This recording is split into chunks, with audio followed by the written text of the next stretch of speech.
Vlog. Today nakain si tita. Yummy! Madilim pa, madilim. Mukbang. Ay, mukbang. Yes, mukbang. Lit- Tita, anong kinakain mo? Lechon. Pak, lechon. I love Kailangan it. lutuin talaga ito ngayon. Kaya ano ko nahawakan. That's why may lechong paksiw kayo later.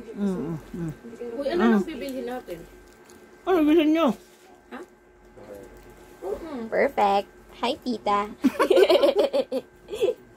Wala na. Okay, tapos na. Hindi pa nga. 34 seconds. Ay, naku, hindi pa yung pwede na. 30. 1 minute seconds. Joke. Ito muna. Ito yung ano. Ano yan? Ay! Ay, nahulog. Galing sa fiesta sa Tacloban, sa Sirab, Dagami Leyte. Oh. Ay, taray. Wala address. Barangay Sirab. Pumunta. Ito yung ano ko talaga, kabilin-bilinan ko kan Maris. Uwian mo ko ng lechon. Hindi ko naman siya talaga susunduin kung wala to. Ano masasabi mo doon? Okay lang. Yummy. Yummy. Yummy. Ayoko, tita. Bart! Eh, Bart! ang lamig. Sarap na.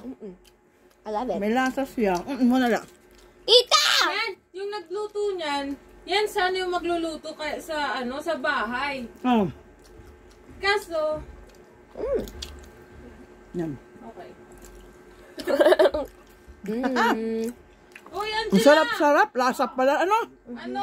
Ano ba bibili? Sana ganyan pag nag-litson doon sa inyo. Sige. Doon sa ano? Ako gagawa, tita, para masarap. Sabi mo, natikman ko yung litson doon kay kaya tita. Sabi mo. Ang sarap talaga. Saan ka galing? Okay na? Okay na. Yes, nakakain na siya, guys. Busog na siya. Thank you. Pinakita ko lang yung ano ko. Yung Hindi, litson. may Bye! isang pagkain. Bye, vlog. Bye, James.